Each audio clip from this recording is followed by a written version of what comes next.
So hello everyone, and welcome to this International Science Council and Geo Union's Distinguished Lecture Series as part of the year-long celebrations for the International Year of Basic Sciences for Sustainable Development.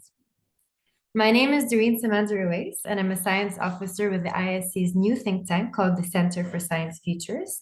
And just a few housekeeping rules. This is a Zoom meeting, so please mute your microphones throughout and feel free to post questions or write comments in the chat area so that we can spot it during the question and answer at the end.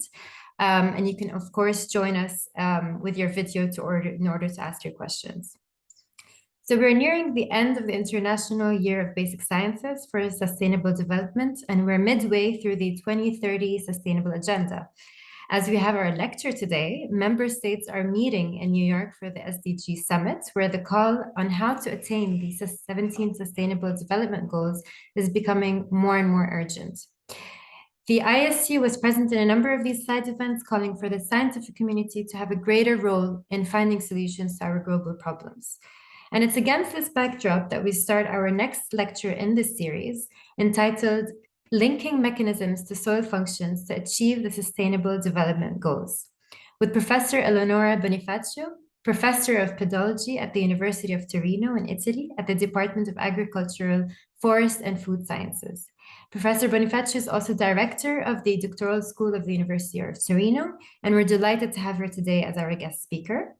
With Professor Bonifacio, today we are going to explore the properties and functions of soil, particularly two of their ecosystem services, and these include the mitigation of climate change by soil sequestration and supporting plant growth by nutrient provision from the soil. And as you can imagine, these properties and functions of soil are essential in achieving many of the SDG goals, and so we're looking forward very much to hear about this from Professor Bonifacio today. So let me go straight to Professor Eleonora on her lecture, and you can ask your questions throughout and at the Q&A at the end. So please please feel free to add your comments in the chat section. Professor Eleonora, please go ahead. Thank you very much, Doreen. I will share my screen so that I can show you my presentations. So good afternoon, everyone, and thank you very much, because it's a great pleasure for me to be here today and give this talk. And I want to thank the International Science Council for inviting me, and the International Union of Soil Sciences for proposing my name as a potential speaker in this Geo-Union seminar belonging to the Basic Sciences for Sustainable Development.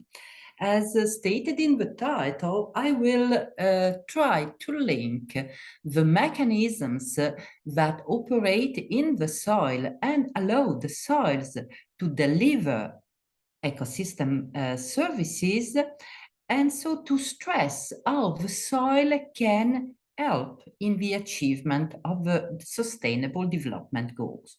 To do this, I will briefly start with some background, very short, because I think that we all know that the 17 Sustainable Development Goals are big objectives whose achievement or not will affect people's life in the future. Sustainable Development Goals are the achievement of Sustainable Development Goals is possible thanks to the services that all ecological system provides, and therefore they can be grouped in 4 big blocks, as you can see in the upper part of this infographic of the United Nations.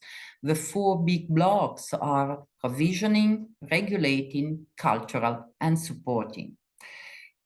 When we speak of more specific ecosystems, such as the soil, then we'll speak more of functions.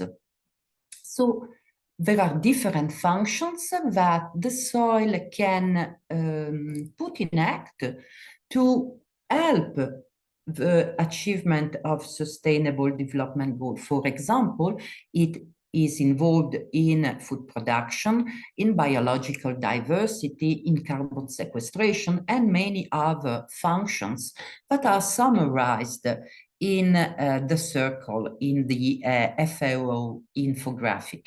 But the functions are possible only because of some soil properties, meaning, for example, the function of sequestering carbon is possible only because there is carbon in the soil, organic matter concentration.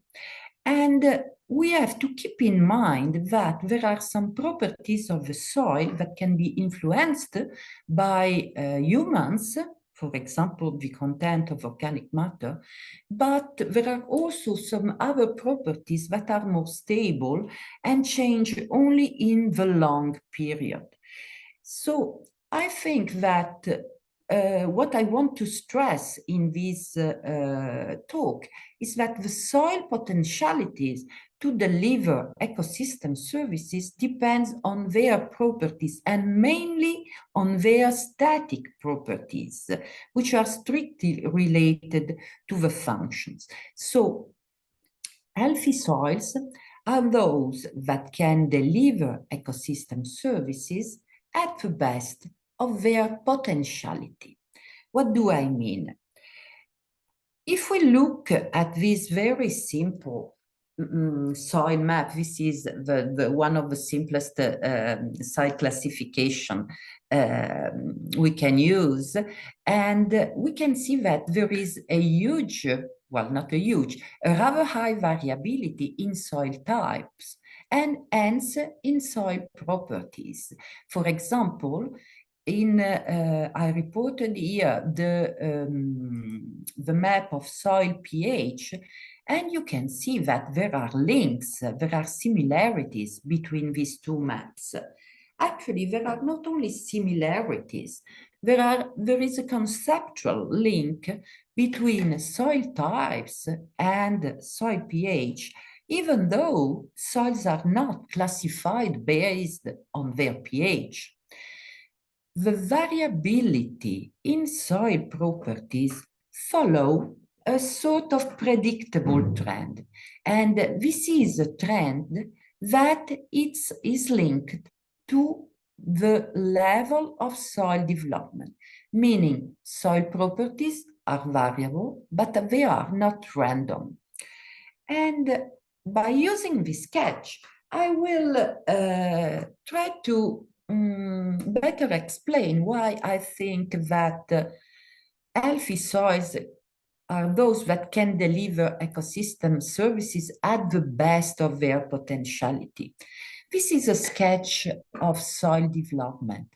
So all over the world, we have young soils, poorly developed ones, and highly developed soils. If we make a parallelism with the stages of life, it's quite obvious that we cannot expect that children or senior people have the same ability in performing functions as adult people have. And therefore, it's the same for the soil. We cannot expect that poorly developed soils or highly developed ones have the same ability in performing ecosystem services as those in the intermediate stages of soil development. And if I put the stages of soil development on the global soil regions map, you can see that the trend, the conceptual link becomes clearer, because if we look at the pink areas that represent senior people, we can see that they are concentrated in tropical areas, while instead the soils that are at the intermediate level of soil development are mainly found in temperate or continental climates. So actually, this is there is variability, but this variability is not random, and therefore not all soils may perform the same, may deliver ecosystem services at the same level. So let's go to the core of the webinar. Is there a link, a conceptual link, which has to be expected in ecosystem provision by the soils? I will speak about only two ecosystem services because, obviously of time, I will speak of the mitigation of climate change by trying to answer the question, can soil sequester more carbon and increase their carbon stocks? Is there a limit? And the second topic will be about plant growth. Is there a limit in nutrient provision to plants in semi-natural environment? I will not speak of agricultural soil, but instead of semi-natural environments, because in agricultural soil, the effect of anthropogenic activity is too big to appreciate, really appreciate the mechanism underlying soil provision of ecosystem services. So let's start with the first one. The amount of carbon which is stored in soils is huge because, and depending on the estimate and the depth that is taken into account for the estimate, it varies from approximately 700 gigatons to approximately 1,500 gigatons of carbon. And this amount is twice as much the amount of carbon which is in the atmospheric pool, and 3 times more the amount which is in all land plants. However, the variability in the stocks is quite big, because if we look only at the first 3 columns of this table, which was compiled by some colleagues from the United Kingdom and from European countries and other European countries, we can see that if we look at the world variability, the variability at the world scale, we have values as low as 13 tons of carbon per hectare to 10 times more, 136 tons per hectare. If we move to a smaller scale, that of Europe, then the variability decreases and we range from 45 to 150 tons per hectare of carbon. But even if we reduce even more the scale and we look only at France, we have the lowest value, which is about 44, but the highest value is more than 2 times more. So actually, there is a huge variability in carbon stocks. So if we go back to the huge amounts of carbon well differentiated among soil types, because of the large amounts of carbon stocks in the soil, we can argue that even small losses will impact atmospheric carbon dioxide concentration. But on the other hand, an increase in soil carbon might offset CO2 emissions. What's this small amount of increase in soil carbon? Well, a group of French scientists calculated it by taking into account yet another estimate of the amount of carbon contained in the soils of the world, which is much higher than those I showed you previously, but it was calculated down to 2 meters. And so they took into account this amount, and they took into account the amount of global CO2 emissions from fossil fuels. So actually, if we are able to increase the soil carbon content by 0.4%, we will be able to offset the annual CO2 emissions from fossil fuel. This is an initiative that started some years ago and is called the 4 per mil initiative. It's an initiative that has been debated. Is it possible or not to increase carbon content, soil carbon content by 0.4%? Well, we know that soil management can increase carbon content in agricultural soil. This is an example from probably the best known long-term experiment in agricultural soil, the Rothamsted experiment. It started in 1852. And you can see from the graph that a huge amount in carbon concentration in the topsoil was obtained just by using manure instead of using chemical fertilizers.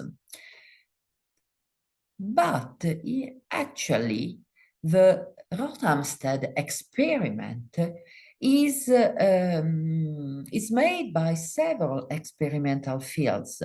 And these are the results of another area of the Rothamsted experiment. It's also a long-term experiment, but you can see from this graph that whatever the soil management, there is no way to increase carbon stocks. The carbon concentration is decreasing in all cases. Please note that these two soils are different. This first is a loamy soil, meaning is a soil, a well-developed soil with with fairly high clay content, typically. While this one, it's an arenosol. And arenosol is a sandy soil, is among those that had the lowest contents of organic matter in the table I showed you previously. Why are there such big differences in the way soil react to organic matter input? Because it's not enough to add organic matter to the soil to increase the soil carbon concentration. We have to have organic matter which is stabilized in the soil and so can have a lower turnover. We now know that the persistence of organic matter in the soil is related mainly to 3 mechanisms. The first one is what we call the biochemical stabilization. It's practically the chemical recalcitrance of organic compounds. For example, waxes and lipids are more stable than cellulose or proteins. And this is just because they are less appealing to microorganisms. However, this mechanism of stabilization, which was thought to be very important in the last century, is now thought as being the minor one, because indeed, even very palatable compounds, so compounds that are attractive for microorganisms, can remain for long into the soil if they are occluded into soil aggregates. This is what we call physical protection of organic matter. Fresh residues are included into aggregates, and therefore they are protected from some populations of decomposers. As such, they can transform into different compounds, organic compounds, that have a higher affinity for soil mineral surfaces that constitute the inorganic part of the aggregates. And this leads us to the last mechanism, which is thought to be very, very important in organic matter persistent in the soil, is the chemical interaction with minerals. If organic compounds are bound to minerals through ligand exchange, cation bridges, or hydrophobic interactions, they are stabilized because it's less convenient from the energetic point of view for microorganisms to decompose them. Typically, the activation energy is higher, and very often the spherical conformation of organic molecules sorbed on minerals is not any more compatible with enzymes. And therefore, this allows organic matter to persist for millennia in the soils. We know also that all these mechanisms are present in all soils, but with a different intensity, and one or the other may prevail depending on soil properties. If we think that interaction with minerals is the most important mechanism, we expect big differences among soils depending on the characteristics of the mineral soil phase. And these characteristics are typically the differences in characteristics of the mineral soil phase are best expressed in soil B horizon, which is the first layer of subsoil, the topsoil, the subsoils, and the sea horizon. You can see from this graph that actually there are some biohorizons that are more able to stabilize organic carbon by interactions with minerals than other ones. And this is because of the differences in the mineral soil fraction. This means that some soils have a higher potentiality to stabilize the carbon than others. I told you before that differences in soil types are also linked to soil development.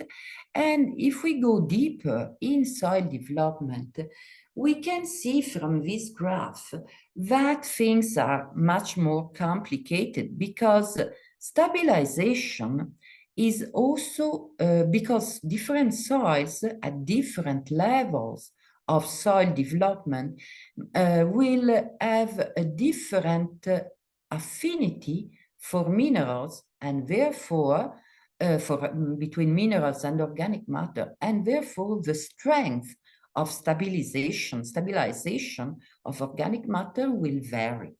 These are two examples from a sequence of soil development going to podzol. And this is the first stage of podzolization. So we can think to this soil as the less developed one, while this one is a later stage of fossilization and it's therefore more developed. In this kind of soils, the stabilization is mainly through the action of iron forms, so ligand exchange, basically, with organic compounds. You can see that if we only take the organic matter which is interacting with minerals, so the most stable one, if we treat these soils with phosphate, so we have phosphate sorption on soil phases, we have a release of carbon because of competition between carbon and phosphorus for the same sorption sites. And you can see that at the lowest stages of soil development, the amount of carbon which can be released by phosphate is much higher than at later stages of soil development. This means that the type of interaction changes, making stabilization more efficient at more advanced stages of soil development. Please note that soils, these soils, even at the highest stage of development, are still within the range of temperate or continental soils. In addition to the changes in the interaction, we also have changes in the characteristics of organic matter, which is stabilized by minerals.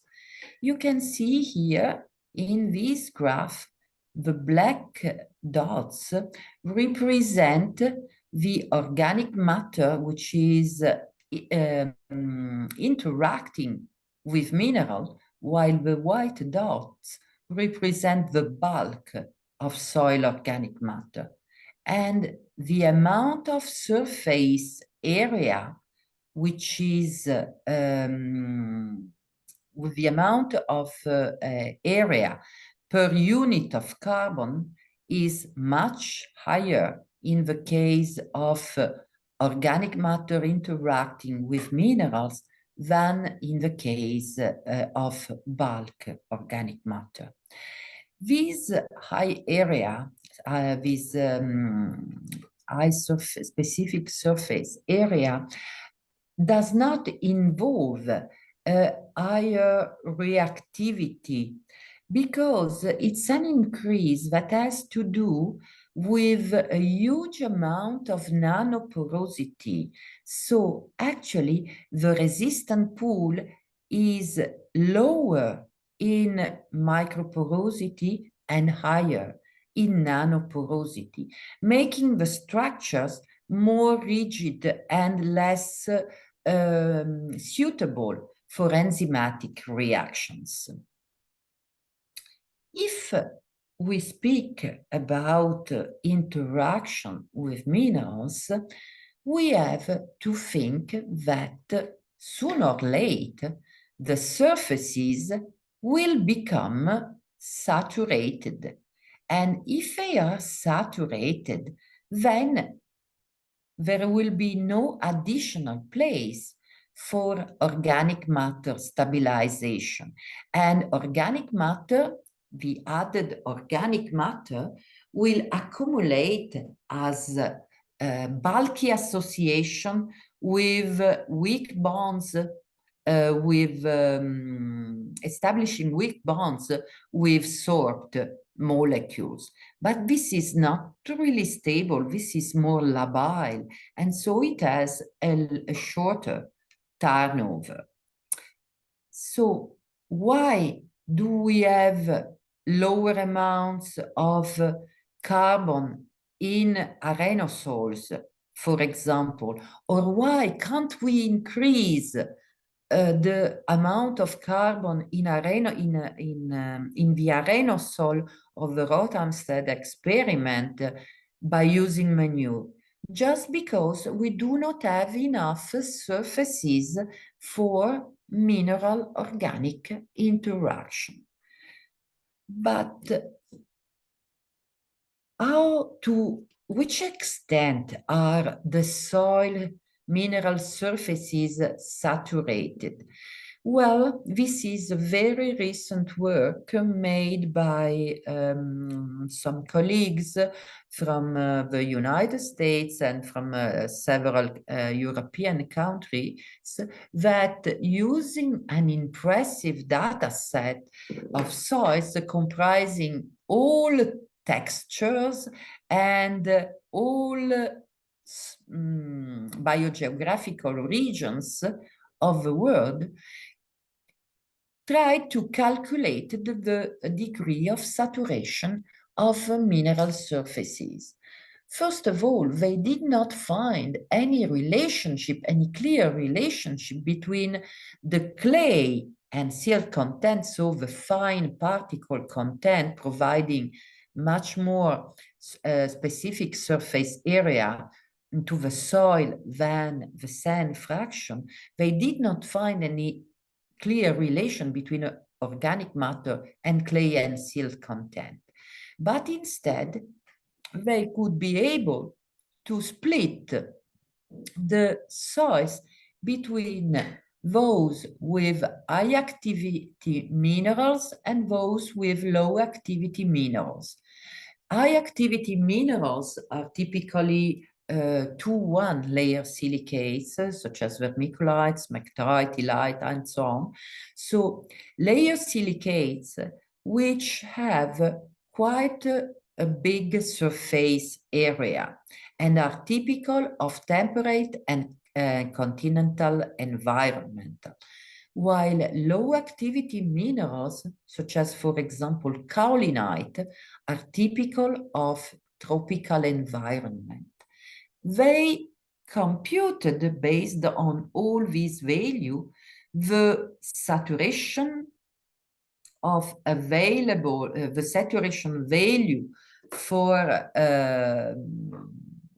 the two groups, and found that mineral surfaces can soar approximately 90 milligrams of carbon per gram of mineral in the case of high activity clays, and approximately half of it, 48 milligrams of carbon per gram of mineral, in the case of low activity clay soils, meaning tropical soils. They also calculated the average carbon saturation of the soil mineral surfaces, that it's about 40% of the potential maximum. So is there, can we increase carbon in the soil? Can we sequester more carbon in the soil and stabilize it? Yes, and especially in agricultural soil. In this graph, the cross indicate managed soils, while the dots or the squares indicate natural one. It's not surprising that natural soils, meaning forest soils, for example, are at a higher degree of surface saturation. But if we look at agricultural soils, well, we have some potential to increase their carbon content. So going back to the questions, can soils sequester more carbon and increase their carbon stocks? Yes, but we must search for carbon stabilization to have some effect. And then we have to take into account soil variability in providing sorption surfaces and their saturation degree. I will now move to the second ecosystem service of my talk. And I will start with this nice picture taken in the Alps. It's in northwestern Italy, and it's a glacier forefield. It's the Vera Grande glacier in the Valle d'Aosta. So glacier forefields are used in soil science because they provide nice, very nice sequences of soil development with time. This is obvious. These surfaces have been uncovered by ice during the Little Ice Age, but I want you to pay attention to the two sides of this picture. This side, look at vegetation at this side and look at vegetation at that one. There are clearly big differences in vegetation development, even if these surfaces weren't covered by ice at the same time. These differences are linked to small differences in the lithology of the soil parent material. We have pure serpentinite on this site. Serpentinite is a rock which is calcium and phosphorus poor. While on this side, serpentinite is mixed with small amounts, meaning less than 10% of gneiss. And the effects on vegetation are striking. This happens because we have to keep in mind that all plant nutrients, with the exception of nitrogen, are geogenic. And so the content in the parent material represents the content which is available for plants during the whole life of the soil, during the full sequence of soil development. We have a fixed amount at the beginning.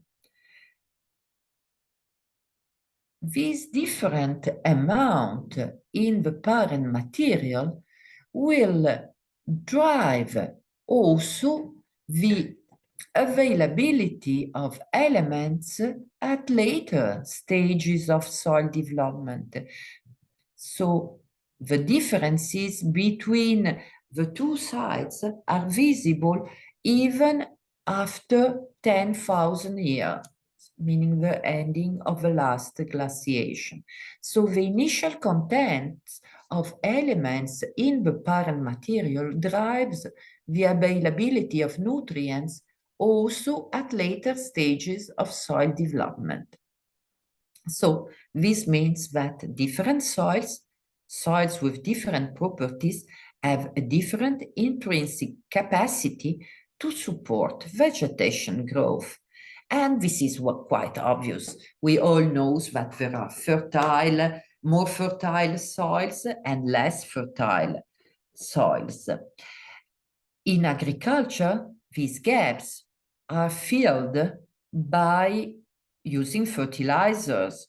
But in natural soils, different mechanisms of plant soil and soil-plant feedbacks occur.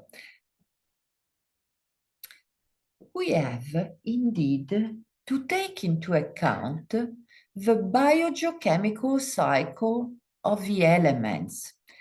We have soil parent material, and nutrients are released by weathering in the soil solution. Then, from the soil solution, the elements and nutrients are sorted by plant roots, translocated into plant organs, such as branches, stem, leaves, or they can be leached and ultimately reach the groundwater. Upon litter fall, the elements that are contained in the leaves are brought back into onto the on the soil by litter fall, and mineralization of these organic residues will bring back the elements in the soil solution. Then they can be sorbed or leached. And this part is called, I call it the bio part of the biogeochemical cycles. And the two parts, the geo and the bio, meet at the soil solution level. If we think that leaching tends to increase element concentration downwards, and plant cycling tends to concentrate elements in the top of the profile, the shape of elements in the soil will give us an idea on which of these two parts of the cycle prevail. If we have a line that is higher at the top and lower, if we have a depth function with higher concentration in the top horizon and lower concentration in the bottom one, then we have that the bio part of the cycle prevails. The opposite if leaching prevail, and a C shape in case there is a good equilibrium between the two parts of the biogeochemical cycle. Obviously, if we have no plants, bare soils, then we will not have leaching will prevail. But as soon as vegetation develops, then we will have differences in depth functions depending on how much nutrient is needed by plants. Sodium is less important for plant nutrition than potassium, and you can see that leaching is still prevailing in this function even after 30 years of pine colonization. Instead, in the case of potassium, we have an increase, a clear increase in the top horizons already after 15 years. So the elements will be more or less depleted because obviously this kind of function indicates a depletion in elements depending on plant needs. However, even for essential nutrients, such as, for example, phosphorus, the total amount of phosphorus will decrease during soil development, slightly weathered, highly weathered. This is because the system is not 100% efficient, and therefore losses will occur. You can see that this is well represented in this map, where the lowest phosphorus concentration are found in highly weathered tropical soils, the soils at the senior stage of soil development. But what is interesting is that the lowest the concentration, the total concentration, the highest the role played by the organic forms in supplying nutrients, meaning that the lowest concentration, the lowest the fertility of the soil, the highest is the importance of the bio part of the biogeochemical cycle. This is not new because this conceptual scheme was developed 50 years ago, but we have still sometimes, we still need some time to recall it. This is something that I think all of us know. We all know that tropical forests rely on organic matter to survive. And this is because the mineral soil phase is exhausted in nutrients and is no more able to replenish the soil solution. So litter turnover, litter mineralization becomes essential in providing the soil solution with nutrients. But if we all know that this mechanism is important in highly weathered soils in tropical environments, it's important also for less developed soils. These graphs represent poorly developed soils, again from the Alps. These are beech forests, and these soils were divided into two groups. Some are calcium richer and others are calcium deficient. Those with this index above 0.35 are those that are calcium poorer. So if we look at these two blocks, we can see that the calcium availability in the top horizon, this is from top of the soil to bottom horizons. So top, middle, bottom. In the top horizon the availability of the element is much higher, where the element is more deficient. But we can also note that we do not have at all leaching in this case, because plants, when in a sharp environment, in nutrient-poor environment, are able to adopt a conservative strategy to overcome nutrient deficiency. So they avoid losses of elements, probably simply by changing the root distribution. Yes, by changing root distribution.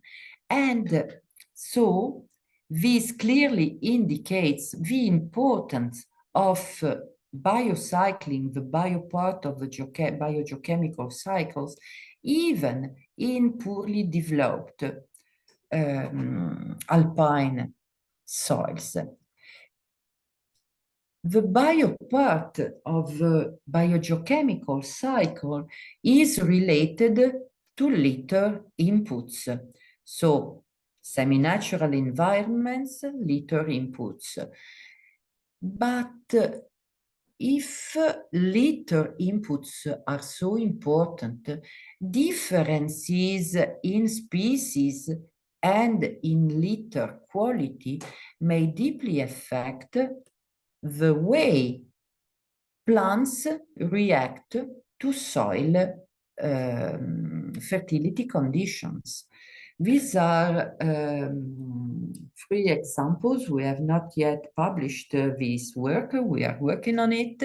And these 3 soils represent a gradient of soil fertility. In particular, this soil is potassium richer in terms of total potassium than those 2. You can see here that there are 2 lines. The light green line represents what happens under English oak, or in this case the chestnut, because it's autochthonous vegetation, while the dark green line represent the red oak, an American species which is invasive in Italy and in several other European countries.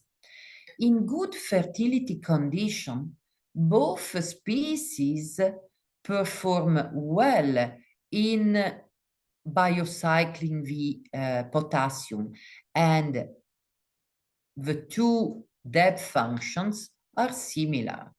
When fertility is lower, then the depth functions for the two species diverge, with the native vegetation still able to providing nutrient cycling, but the exotic species is not anymore, is not able to perform as well as the native one.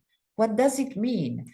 That in this case, we might have a depletion of soil fertility because a lower amount of element is stored at the top of the soil. Why does it happen? I told you different species, different litter quality. The black squares in this graph represent the red oak, while the white one, the empty ones, are the English oak. You can see that litter from red oak decomposes much slower than litter from native vegetation. And this is because in poor fertility conditions, there are some plant species that emit huge amounts of organic acids, tannins, and other polyphenols that can decrease the competition for nutrients by microbes. So microbial populations are inhibited and therefore lower competition for example, phosphorus, calcium, potassium, and other nutrients. And indeed, the effect is these species are very efficient. These are graphs taken from a work of some colleagues from Poland who also study the comparative behavior of red oak and English oak. And these graphs represent microbial activity. Microbial activity is much lower under the red oak, so the mechanism of avoiding competition is really efficient. However, the same microbial population are those that decompose litter and transform fresh residues to soil organic matter, releasing elements, releasing nutrients in the soil solution. So in this case, this cycle, the bio part of the biogeochemical cycle is interrupted, does not work as well as with native vegetation. So what's the answer to the question, is there a limit in nutrient provision to plants in semi-natural environment? Yes, there is a limit, but thanks to a set of mechanisms and plant soil and soil-plant feedbacks, plants can stress the bio part of the biogeochemical cycle of elements at all stages of soil development, from poorly developed soils to highly developed soil. If biocycle instead is hampered, then soil fertility is likely to be quickly depleted. So by knowing these mechanisms, I think that selection of species, fertilization, and management of crop trees should be inspired by what happens in a semi-natural environment, and think about putting in practice agricultural operation that are more soil tailored, let's say. So am finishing my talk, and what is my take-home message? I think that soils can indeed provide many ecosystem services. I hope I have demonstrated they can do for the two I spoke of, but we cannot expect all soils to perform in the same way.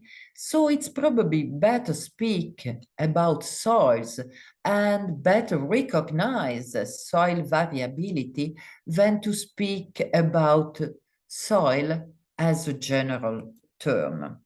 I thank you very much for your attention, and obviously I thank all colleagues, students, and all people who contributed to some of the works I used for this lecture. Thank you. Thank you so much, Professor Eleonora. I genuinely enjoyed how enlightening this seminar webinar was. Very clear. And I think I have many questions myself, but I will open the floor to see who has questions from the participants of the webinar.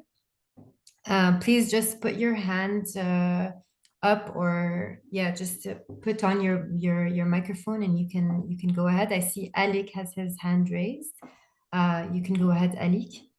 Yeah, thank you very much, Eleonora. Enjoyable lecture, especially it's clearly showing this that is a problem, societal problem, and how science and soil science particularly can resolve this issue. It's really, I appreciate it during this point that was many things quite clear. I have one question, actually a few, but it's the first one. It's a question related to table. I think it was at the beginning, page 7 or 8, you showed the interesting table related to average carbon content. And what I found, one line related to histosoils had amazing numbers, I may tell, compared to all other soil types. So it's numbers of the carbon content. What is the reason? Because of this is a organic matter soil, it is already pre-existing this level, or some other issue? Why it is so high compared to all other soil types? Yes, thank you for the question, because I forgot to specify that I will not speak about histosols, because the mechanisms are completely different.